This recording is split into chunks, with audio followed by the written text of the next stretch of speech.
Gymnasium y está viviendo la eclipse total que ha cruzado Estados Unidos en el 2017.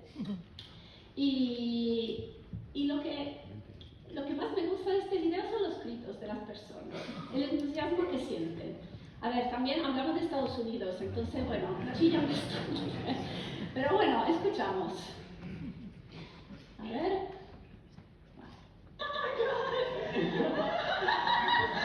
What is happening?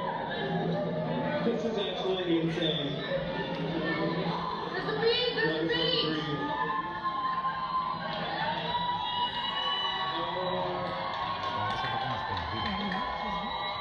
Oh my god. This is so totally creepy. Oh my goodness. This feels so weird. Look at the sunrise, sir! It's a Oh my goodness. There's like sunset, sunrise, every direction. People are going nuts. This I did not Una de las cosas que aquí dice I expected, es que but como si hubiese un atardecer o amanecer por todos los lados. Y esta es una también de las cosas más curiosas de los eclipses. Los eclipses, básicamente, bueno, la luna está tapando el sol arriba de nosotros, como vamos a ver en un momento, pero claro, los rayos del sol siguen lo que está afuera de la sombra de la luna. Pero para llegar a nuestros ojos, los rayos tienen que cruzar mucha atmósfera. Entonces pasa un poco como en los atardeceres y amaneceres, en que la luz cruzando mucha atmósfera, hay este fenómeno de scattering, difracción, y ya se pierden los rayos más azules y llegan a nuestros ojos los rayos más rojos. Y esto, entonces, bueno, una de las cosas que se puede disfrutar durante un eclipse es como un atardecer por todos los lados, 360 grados. Empezamos, bueno, entonces, ¿qué es un eclipse? Empezamos un poco de lo que es nuestro sitio en el universo, nuestra casita dentro de lo que es el universo muy grande, que es nuestro sistema solar. En el medio está nuestro Sol, nuestra fuente de energía, y alrededor están los planetas dando vuelta en órbita. Y bueno, esto no es en escala, luego van a ver las escalas, ya no se pueden dibujar en una pantalla así las escalas reales. ¿Y qué pasa? Y que mientras está la Tierra dando vuelta al Sol, también la Luna, es un poco pequeñita, está dando vuelta alrededor de la Tierra. Y bueno, ¿qué pasa? Cada vez que la Luna se interpone entre el Sol y la Tierra, proyecta su sombra sobre la Tierra. Y cuando la Luna tapa por completo el Sol, entonces la sombra es total. En ese caso tenemos un eclipse total. Cuando lo cubre por completo tenemos un eclipse parcial. Y en los momentos de las órbitas de Luna y Tierra, porque las órbitas no son exactamente circulares, sino son un poco elípticas, hay momentos en que la Luna está un poquito más cerca a la Tierra y un poquito más lejos, y también hay momentos en que la Tierra está un poquito más cerca del Sol o más lejos, dependiendo de la distancia relativa. A veces la Luna no tapa por completo el Sol, entonces en ese caso queda un anillito alrededor, y en ese caso hablamos de eclipse anular. Y bueno, esto pasa, pero bueno, si fuese así, si la Luna orbitase la Tierra en el mismo plano en que la Tierra está dando vuelta alrededor del Sol, podríamos disfrutar de un eclipse más o menos cada vez que tenemos una luna nueva, o sea, cuando la Luna está enfrente del Sol. Lamentablemente no es así. Lamentablemente la órbita de la Luna tiene una pequeña inclinación con respecto a lo que es el plano de la órbita de la Tierra, y eso hace que no siempre la Luna esté justo entre nosotros y el Sol. Entonces, eso significa que las eclipses totales, cuando de verdad la Luna puede tapar por completo el Sol, son eventos muy raros. Y si bien es cierto que en un año pueden pasar 2 o 3 veces en algún punto de la Tierra, en el mismo sitio de la Tierra pasan promedio cada 300 y algo años. Entonces son eventos extremadamente raros en un mismo sitio. Seguimos. Esto es lo que vamos a vivir ahora este agosto. Es un eclipse total que va a empezar, aquí tenemos Groenlandia, va a cruzar Islandia también y va a llegar a la península. Y ahí en las Baleares ya va a acabar. Esta un poco como es la sombra, la parte más oscura es la sombra general, pero no total, donde no hay totalidad, donde es solo parcial la sombra, lo que cubre la luna, el sol. Y hay un punto más oscuro, quizá de lejos es difícil de ver, que es esto, que es básicamente la totalidad. La totalidad es una franja muy estrechita, depende del tipo de eclipse, del momento, pero puede ser entre 100 y 200 kilómetros más o menos de estrecho. Entonces, la verdad es una zona muy pequeña. Y bueno, ese es el mapa de donde va a pasar aquí en España. Va a llegar, la totalidad va a llegar en Asturias, Oviedo, León, Palencia, Burgos, luego llega hacia Teruel, Castellón y ya las Baleares. Y aquí también, desde Bilbao, Vitoria, se va a poder ver la totalidad, aunque no con total, no es la más larga.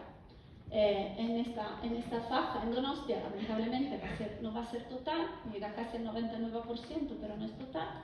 En cambio, en Bilbao, Vitoria, sí que va a haber la totalidad y va a durar, bueno, en Bilbao un poquito menos, unos 30 segundos, en Vitoria sí que va a durar más, llega a un minuto.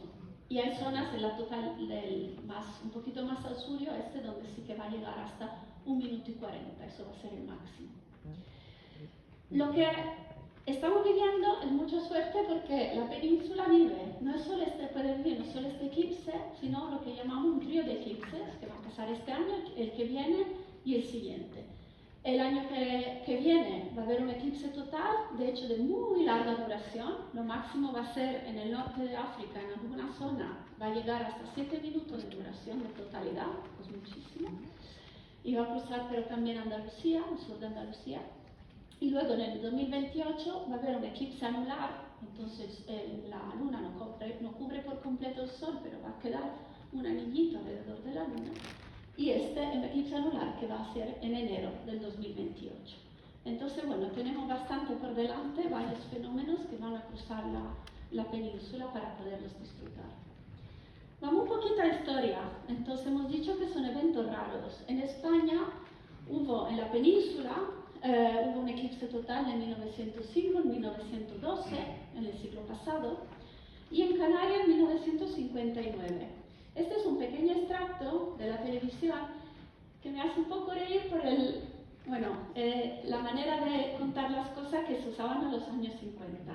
Ahora lo pongo, a ver si se escucha.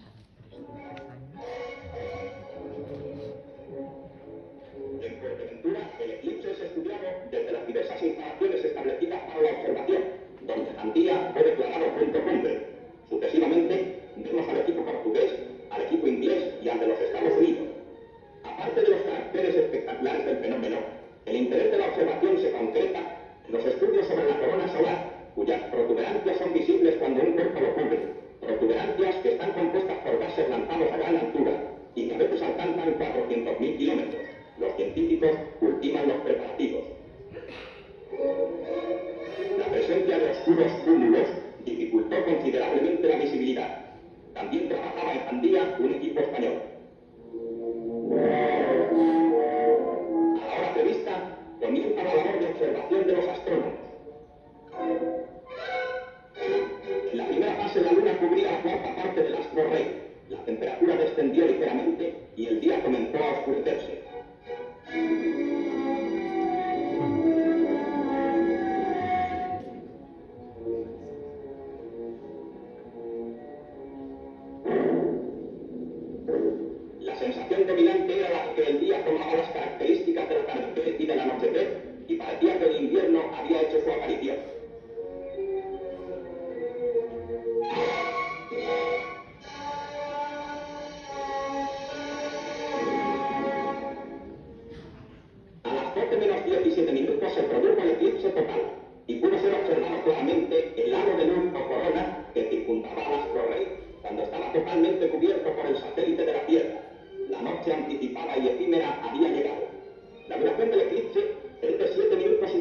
caluroso en el Ecuador y algo menor a medida que aumenta la latitud. Bueno, la música es maravillosa. Una cosa, en este video habéis visto que hay una persona que ve el eclipse con un vídeo. Eso no se hace. Luego lo hablamos, que hay que tener mucho cuidado y solo se pueden utilizar gafas homologadas para eso. Bueno, anteriormente en España, aquí en el País Vasco, cruzó otro eclipse, pero ya vamos en 1860. Ese eclipse fue un eclipse bastante importante también a nivel científico, porque por primera vez se pudo, bueno, hasta entonces había alguna duda, luego lo veremos. Cuando la luna ya tapa por completo el sol, se queda alrededor del sol como un halo, que de hecho fue un científico español viviendo en Estados Unidos que lo llamó corona, porque parece una corona alrededor del sol. Pero no se sabía si esa corona era parte del sol o bien era parte de la luna, algo como atmósfera de la luna. Entonces fue solo en 1860, gracias a una nueva técnica de fotografía, que un astrónomo británico, Warren de la Rue, se fue a ver este eclipse total en Álava, la provincia de Álava, Ribavellosa, y por primera vez pudo sacar varias fotos del eclipse y ahí darse cuenta que esa corona, este halo alrededor del Sol, no seguía la Luna, sino era parte del Sol mismo. Entonces, bueno, eso fue, de ahí empezó también todo el estudio de lo que es la corona solar. Y es curioso porque, bueno, él era una expedición que venía de Inglaterra, eran muchos astrónomos británicos, y algunos se querían él mismo se quería quedar en Santander, pero luego le aconsejaron, le dijeron que el tiempo en la costa aquí no es de los mejores.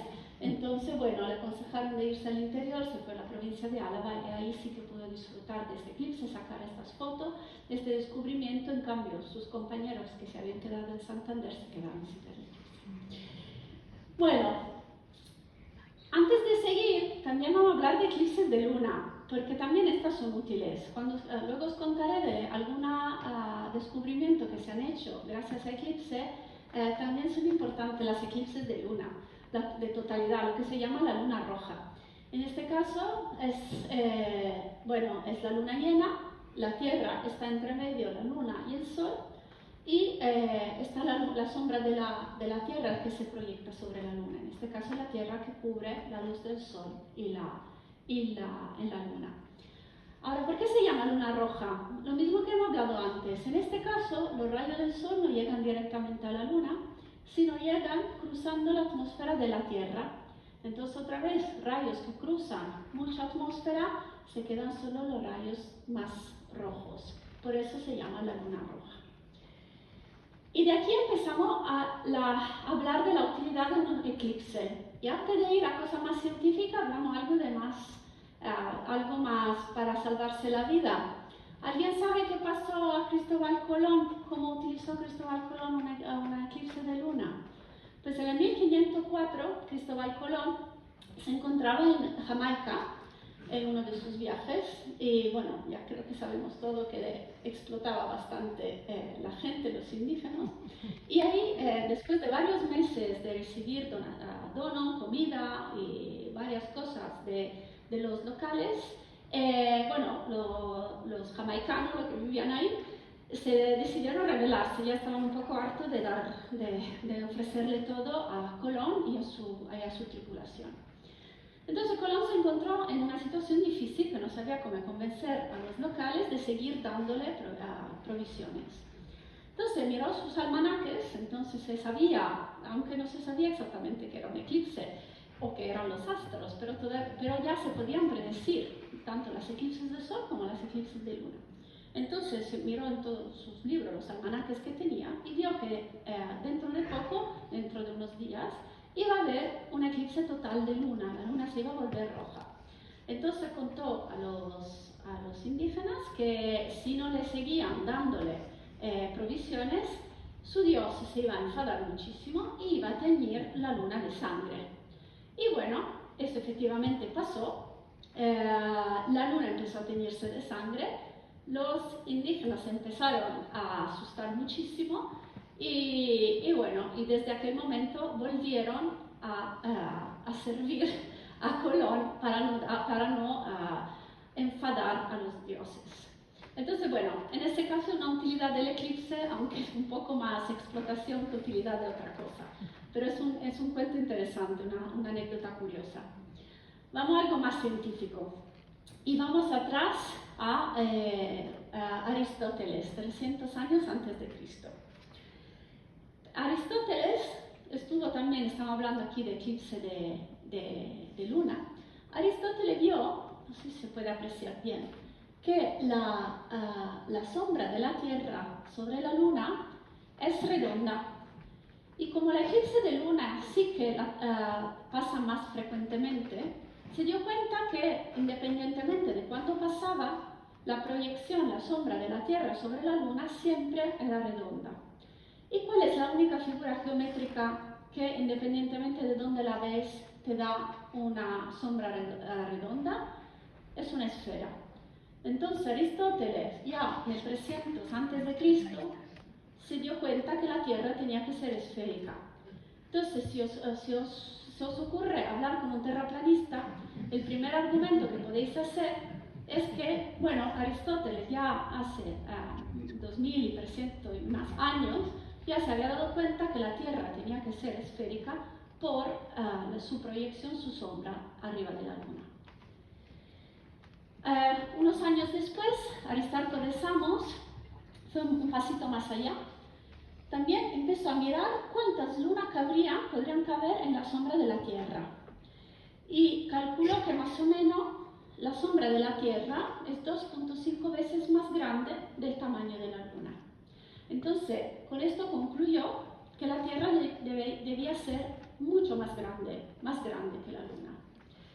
Yendo un poquito más allá, lo que fue es calcular este ángulo durante una luna en fase de cuarto. Entonces, cuando la luna en fase de cuarto, significa que este ángulo, el azul es la Tierra, ahí tenemos el Sol, significa este ángulo es 90 grados, entonces si uno puede calcular ese ángulo, si uno mide ese ángulo, ya sabe cuál es este angulito aquí, porque la suma de los triángulos sabemos que son 180 grados. Entonces, bueno, pudo medir este ángulo, se equivocó un poquito, midió 87 grados más o menos, aunque en realidad son 89,8, pero bueno. Y con la medición que hizo él, pero se dio cuenta que este ángulo debería ser muy pequeño. ¿Y qué significa si este ángulo es muy pequeño? Que el Sol está muy, muy lejos de nosotros, de la Tierra. Entonces, si el Sol está muy lejos. Pero por otro lado, en el cielo, el Sol y la Luna tienen el mismo tamaño. Entonces, dos cosas que tienen el mismo tamaño, si aparentemente tienen el mismo tamaño, si una está mucho más lejos, debería ser mucho más grande. Entonces se dio cuenta que el Sol es mucho, mucho más grande tanto de la Luna como de la Tierra.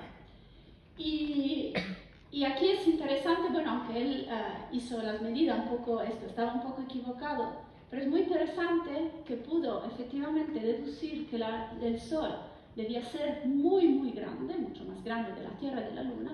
De hecho, también pensó, si es tanto más grande el Sol, es igual más probable que esté la Tierra dando vuelta alrededor del Sol,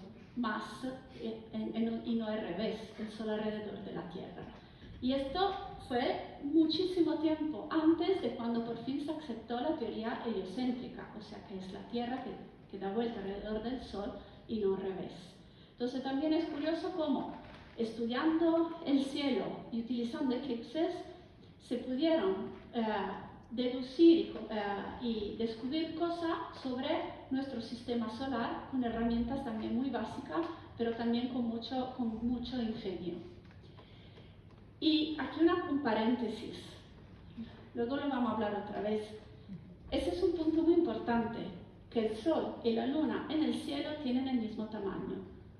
A ver, el Sol es 400 veces más grande que la Luna, pero está 400 veces más lejos. Y esa es una coincidencia que pasa que, bueno, pasa solo nuestro Sol y nuestra Luna. La verdad tenemos mucha suerte que sea así, porque si no, no podríamos disfrutar de eclipses totales. Tenemos suerte que efectivamente que haya esta coincidencia que el Sol y la Luna tengan el mismo tamaño, así que la Luna puede tapar por completo el Sol. Y bueno, esto la verdad es en escala, la verdad como es. Si este fuese el tamaño del Sol, la Tierra sería esta cosita y la Luna aún más pequeña. O sea, si hacemos la comparación, si el Sol fuese una pelota de básquet, la Tierra, quien está en escala, sería una pepita de pimienta y la Luna una minguita, una cosita de sal. Y si ponemos la pelota de básquet, o sea, el Sol en una esquina, la Tierra y la Luna estarían por completo en la otra esquina. Entonces las distancias son enormes. Pero eso, repetimos, gracias a que la Luna está mucho más cerca, aunque es mucho más pequeña, sí que puede tapar por completo el Sol. Y bueno, seguimos con los descubrimientos, ahora hacemos un salto grande, llegamos al 1700, a Isaac Newton. Newton es muy famoso sobre todo por su trabajo sobre la gravedad. Y si bien es cierto que, entre comillas, descubrió la gravedad, pudo describir cómo la gravedad actuaba con sus leyes, aunque luego vemos que ahora la gravedad la interpretamos de manera diferente. Pero bueno, él no solo trabajó en lo que es la gravedad, sino también en muchas otras ramas. Y entre otras trabajó en la óptica, en el estudio de la luz. Y se dio cuenta de algo que ahora aprendemos desde niños, que cuando hay un rayo de luz blanco que cruza un prisma, esto se divide en lo que es un arco iris, lo mismo que vemos en el cielo después de lluvia, ¿no? Y entonces, bueno, el arco iris, otra cosa no es que la luz descomponida en todas lo que llamamos longitudes de onda, diferentes colores. Bueno, a principios de 1800, Fraunhofer empezó a estudiar lo que es el arco iris del Sol. O sea, cruzar la luz del Sol por un prisma y ver cómo era este arco iris que venía de la luz del Sol. Y se dio cuenta que no era uniforme, como por ejemplo se ve aquí, que es todo gradual, sino que el arco iris del Sol tiene algunas líneas negras. ¿Qué son esas líneas negras? Eso se dieron cuenta unas decenas de años más tarde, Kirchhoff y Bunsen, se dieron cuenta que eso eran como huellas de elementos químicos. O sea, la luz del Sol, cuando cruza también la atmósfera del Sol, la parte de la luz es atrapada por elementos químicos que hay alrededor del Sol y atrapan esa luz y ya no la dejan pasar. Son átomos, luego eso en más detalle se descubrió más tarde, pero básicamente son átomos que están absorbiendo luz en colores o longitudes de onda muy particulares, y entonces son como huellas de los elementos químicos que hay en el Sol. Y hablamos de eclipse. La corona del Sol, este es lo que os decía antes, fue un investigador español, Joaquín María Ferrer, en 1806, a darle este nombre a la corona del Sol. Entonces, bueno, si sacamos un espectro, lo que se llama, lo que es el arco iris, solo de la corona, no de todo el Sol, ¿qué pasa? Se dieron cuenta que había unas líneas de esas que decía que no aparecían, que no se conocían. Si bien los otros elementos químicos, volvemos atrás, muchos de estos ya se conocían, se sabían que uno era hidrógeno, que era calcio, que eran elementos químicos que se conocían porque se estudiaban en el laboratorio en la Tierra, habían algunas líneas que no correspondían a ningún elemento químico. Y ahí se le llamó a este elemento que no se conocía, se le llamó helio en honor al dios del Sol griego Helios. Y bueno, un poquito me gusta hablar también del espectro, porque la verdad que es una manera de estudiar la composición de qué están hechas las estrellas. Algo que está a años y años y años luz estudiando su luz, estudiando cómo se descompone la luz, las huellas digitales que hay de estos elementos químicos, podemos saber de qué están hechas las estrellas. Y cada estrella es un poquito diferente de otra. Es verdad que hay similaridades, entonces estrellas más calientes, más jóvenes, tienen un tipo de espectro promedio y la más fría, más grande, tienen otro, pero es verdad que cada una es un poco diferente. Y eso es interesante porque es como un poco el ADN de cada estrella. Y si sumamos muchas estrellas, podemos estudiar lo que es la composición de galaxias. Las galaxias otra cosa no son que, bueno, un conjunto de miles de millones de estrellas. Y cuando los astrónomos miramos al cielo y queremos estudiar galaxias que son muy lejos, y la verdad que no nos podemos ver las estrellas individuales, porque están tan lejos, a millones y millones de años luz, que no la podemos distinguir cada estrella. Pero lo que recibimos es la luz del conjunto de todas las estrellas que viven en esta galaxia, y así sabemos, promedio, esa galaxia, qué tipo de estrellas tiene, qué composición química tiene, y también podemos deducir su edad. Y otra cosa curiosa es que cuanto una galaxia más distante está, más estas líneas que conocemos se desplazan a rojo. Esto es lo que llamamos el desplazamiento a rojo. Esto porque el universo se está expandiendo. Y cuanto más lejanas están, cuanto también hay desplazamientos de la línea. Entonces, me gusta hablar de esto porque esto se acerca a la investigación que hacemos. Cuando, estudiamos galaxias que su luz nos llega después de haber cruzado millones y miles de millones de años, y la podemos estudiar mirando a su espectro, y también podemos estimar cuántos lejos están viendo esta línea, cuánto se han movido dentro de su arco iris, digamos. Y aquí menciono que este es uno de los proyectos en el cual estoy involucrada aquí en España.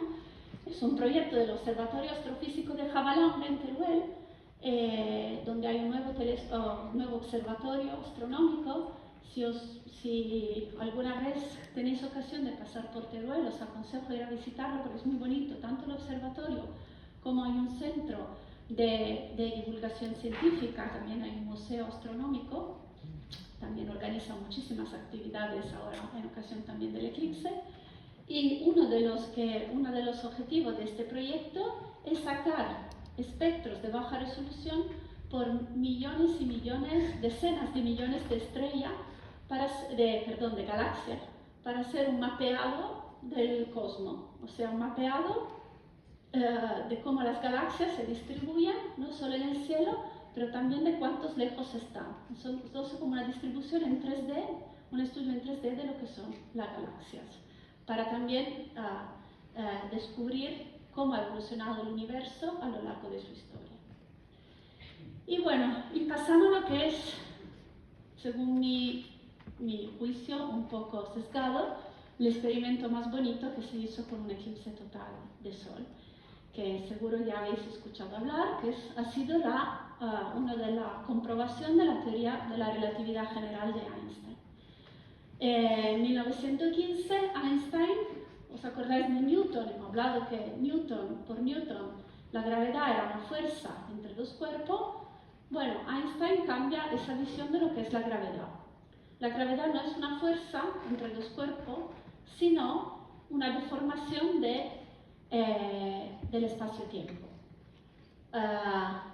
Digamos, todo el universo es como un tejido de espacio-tiempo, y si hay una masa, un astro muy grande, cuanto más grande, más se va a deformar el espacio-tiempo. Y la Tierra, por ejemplo, en órbita alrededor del Sol, simplemente la Tierra está haciendo un recorrido recto, pero un recorrido recto en un espacio curvo es como una elipse o un recorrido redondo. Entonces, esa era una visión muy nueva y completamente revolucionaria de lo que era la gravedad, de lo que es la física. Y claro, había que comprobarla. Y bueno, se les ocurrió aprovechar de un eclipse total del Sol. Y ahora vemos cómo. Imaginamos entonces, bueno, si el espacio-tiempo, si no hay nada, y si hay una estrella, y estamos aquí nosotros, y no hay nada entre medio, nuestro ojo recibe los rayos de luz de esa estrella en línea recta. Pero si hay algo entre medio, entre nosotros y la estrella, ya no vamos a ver la luz de esa estrella de manera directa. Aquí me falta una curva, pero bueno, imaginaros que esa luz llega por aquí, curvándose alrededor de este espacio deformado por la estrella. Y entonces en ese caso no vemos la estrella ahí, sino nuestro ojo percibe la posición de la estrella en una posición desplazada, en otra posición. ¿Vale? Es simplemente que la luz de la estrella que está ahí, la luz viaja y su trayecto no es en línea recta, sino se deforma alrededor en este caso del Sol. Y entonces percibimos como si la estrella fuese ahí, aunque de verdad está en otra posición. Aquí se ve mejor. Y bueno, ¿qué pasa durante un eclipse total? Que podemos ver estrellas. Y podemos ver las estrellas incluso cerca del Sol. Que normalmente, porque el Sol es tan brillante, no podemos ver estrellitas que están alrededor. Pero en un eclipse total de Sol, sí que de repente podemos ver las estrellas que están justo detrás del Sol, según nuestro punto de vista. Entonces, bueno, Arthur Eddington, sobre todo, encabezó una expedición para estudiar la posición de estrellas que se encontraban justo muy cerca de la trayectoria entre nosotros y el Sol, o sea, justo atrás del Sol, o muy cerca de esa línea. Y se podía observar, se sabía cuál era la posición real de esa estrella, y se podía medir durante el eclipse total cuál era su posición aparente. Y si las dos posiciones no coincidían, la diferencia era por la desviación hecha por el campo gravitatorio, o sea, esta distorsión del espacio-tiempo provocada por el Sol. Y entonces, bueno, habían predicciones hechas por la teoría de la relatividad, por las ecuaciones de la relatividad, y efectivamente las mediciones que se hicieron, bueno, no todas, pero casi todas, o una buena parte, midieron exactamente este desplazamiento desde la posición real de la estrella a la percibida posición percibida por nuestro ojo, este desplazamiento que era exactamente lo que estaba predecido por la teoría de la relatividad. Y eso fue, bueno, y con estos experimentos sí que finalmente la teoría de la relatividad general fue aceptada por los físicos. Entonces, bueno, una revolución total de lo que es nuestra idea del espacio y de cómo funciona una fuerza tan fundamental como es la gravedad. Y bueno, aquí un pequeño paréntesis hablando de lo que es mi investigación, porque, bueno, le tengo cariño, entonces hablo de esto. Ahora hay otra manera de medir y de comprobar la relatividad de Einstein, que es midiendo lo que son ondas gravitacionales. ¿Qué son estas? Estas son, digamos, deformaciones del espacio-tiempo que se propagan en el espacio como si fueran ondas que se producen cuando, por ejemplo, dos agujeros negros están rodeando uno con el otro. Cuando hay dos agujeros negros grandes, uno rodeando alrededor de otro, causan, en esta geometría del espacio-tiempo, causan distorsiones que viajan por el universo a la velocidad de la luz. Y estas distorsiones pueden llegar, por supuesto, a la Tierra. Y esto se midió en la primera medición que se hizo pública, fue en el 2015, justo 100 años después que Einstein escribió la teoría de la relatividad. Fueron unos experimentos, Ligo, Virgo y Cagra, que básicamente, de manera muy simple, lo que hacen es medir espacio. Si yo sé que entre estas dos manos, sé de manera muy precisa, entre estas dos manos hay 1,5 metros, y de repente mido un poquito más o un poquito menos, significa que el espacio entre mis dos manos ha cambiado. No es que la posición de mis dos manos ha cambiado, es que el espacio entre ellas, entre mis manos, ha cambiado. Entonces, bueno, es lo que hacen este experimento. Lanzan rayos de luz, uno sabe cuál es la velocidad de la luz, sabemos que la velocidad de la luz son 300.000 kilómetros al segundo, más o menos. Bueno, eso se hace de manera muy precisa. Se sabe exactamente, porque se ha medido de manera muy precisa el espacio entre dos espejos, y si se mide que la luz, el espacio que ha recorrido es un poquito más o un poquito menos de eso, significa que el espacio entre estos dos espejos ha cambiado. Y bueno, y esta distorsión del espacio, si tiene un patrón muy claro, que en este caso es como una onda, es que porque ha pasado en el espacio entre estos dos espejos una onda gravitacional. Y uno de los trabajos que hacemos en el DIPC, entre varias cosas, es exactamente hacer predicciones por lo que verán, porque lo que pueden detectar con esto, la nueva generación de estos tipos de detectores de ondas gravitacionales, los telescopios europeos Einstein Telescope y también el telescopio europeo LISA, que son dos instrumentos maravillosos con una precisión. Para daros una idea, el Einstein Telescope tiene que medir distancia con la precisión de 1/1000.000 del tamaño de un protón. Entonces son instrumentos que tienen una precisión, una técnica increíble para tener tanta precisión, para poder medir espacio con diferencias tan pequeñas, con errores tan pequeños. Y bueno, pasamos a otra cosa, yendo hacia el final. Como decía al principio, tenemos suerte que la Luna tapa por completo el Sol, pero no pasa así en todos los planetas. En Marte, por ejemplo, Marte tiene 2 satélites, Phobos y Deimos, que pero son relativamente pequeñitos. Entonces, el rover Perseverance hace unos años vio lo que es una eclipse, en este caso se llama tránsito porque no es total, y vio cómo el satélite Phobos está cruzando enfrente del Sol, estando en la superficie de Marte. Un espectáculo maravilloso, pero creo que no tiene nada que ver con un eclipse total en lo que vamos a poder vivir aquí. Entonces, muy bonito Phobos, pero creo que la Luna nos proporciona un espectáculo, creo, mucho más impresionante. Y bueno, lo mismo también puede pasar en Júpiter. Júpiter sí que tiene un satélite grande, pero el problema de Júpiter es que no tiene una superficie, es gaseoso. Entonces, bueno, no habría una superficie donde poder ponerse para ver un eclipse total. Además, ahí la Luna y el Sol están lejanos, que es muy pequeñito, entonces los eclipses no tienen el mismo efecto que pueden tener en la Tierra.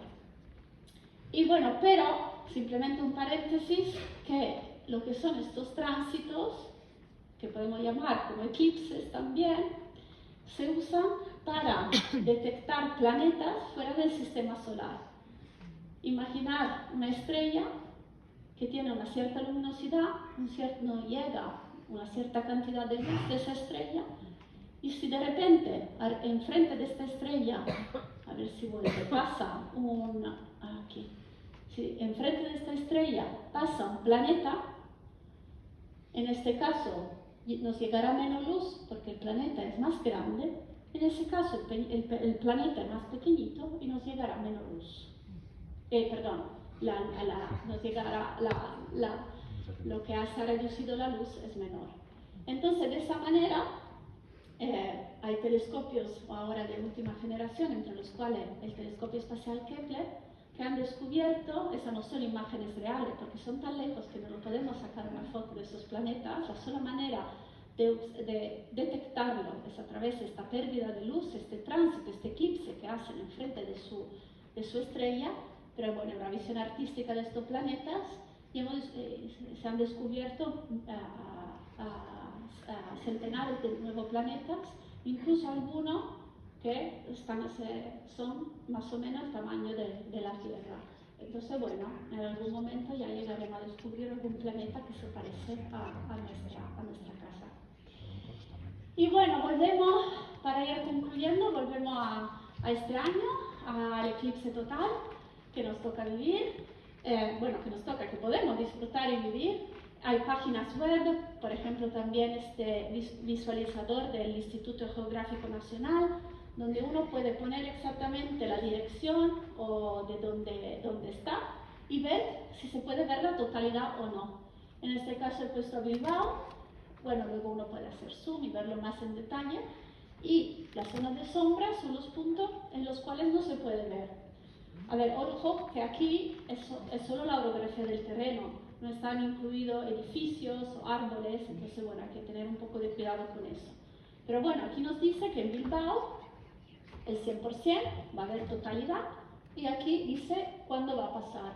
La parte total va a empezar a las 8:27 y el máximo a las 8:27 y 30 segundos, y más o menos son 20 y tantos segundos, ¿no?, que va a durar el eclipse total aquí en Bilbao.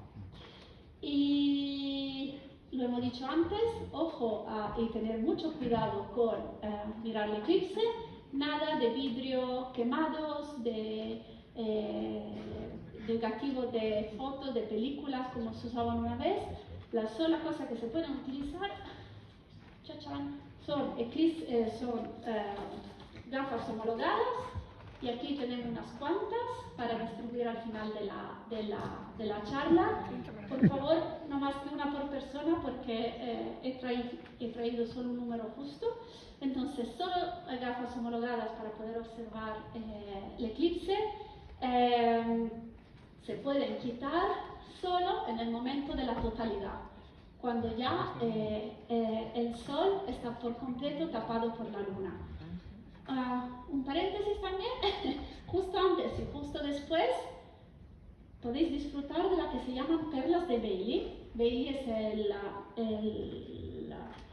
la persona que ha descubierto esto, que básicamente justo antes y justo después se pueden ver todavía rayitos de sol que pasan, que cruzan y que llegan a nosotros, porque la superficie de la luna no es perfectamente esférica, o sea, es esférica, pero no es perfectamente regular. O sea, hay cráteres y valles, entonces, bueno, hay algún rayos que se puede escapar porque en la luna hay algún valle. Entonces, bueno, creo que eso es una cosa muy bonita, y le llamaron perlas porque efectivamente parecen casi unos brillantes, unas perlas.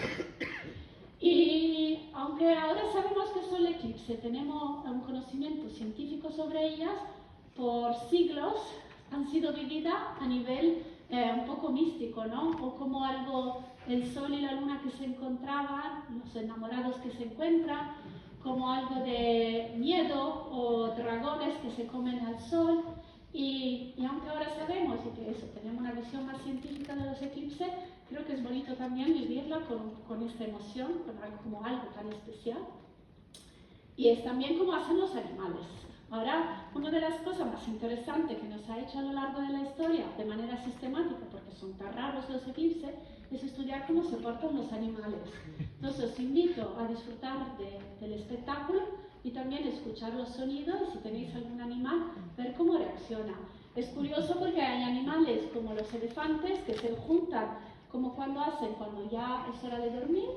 A las jirafas, por lo que se ha estudiado, que empiezan a alborotar, a correr porque tienen miedo, y incluso han habido algunos casos que se han visto de la tortuga de Galápagos, que durante el eclipse total se emparejan. Entonces es interesante que los animales tengan diferentes tipos de comportamiento en esa ocasión tan peculiar. Y última cosa, cuando se acaba el eclipse, no ha acabado la noche, todavía queda una noche entera, hablamos de las 8:30 de la tarde, es la noche de la Perseidas, justo coincide el 12 de agosto, la que llamamos la noche de la lágrima de San Lorenzo, Esas son meteoritos, básicamente es la Tierra que justo en esa temporada del año, en su órbita, cruza lo que queda de un cometa, ahora no me acuerdo el nombre, pero bueno, un cometa que está muy lejos, pero que ha dejado algunos restos, y al cruzarlo, cruzan en la atmósfera y bueno, se queman, son como meteoritos y hacen lo que llamamos lágrimas de San Lorenzo. Y al principio de la mañana, bueno, después de la medianoche también se va a poder ver la Vía Láctea. Entonces, si estáis en un sitio despejado, hay mucho para ver esa noche. Y con esto termino.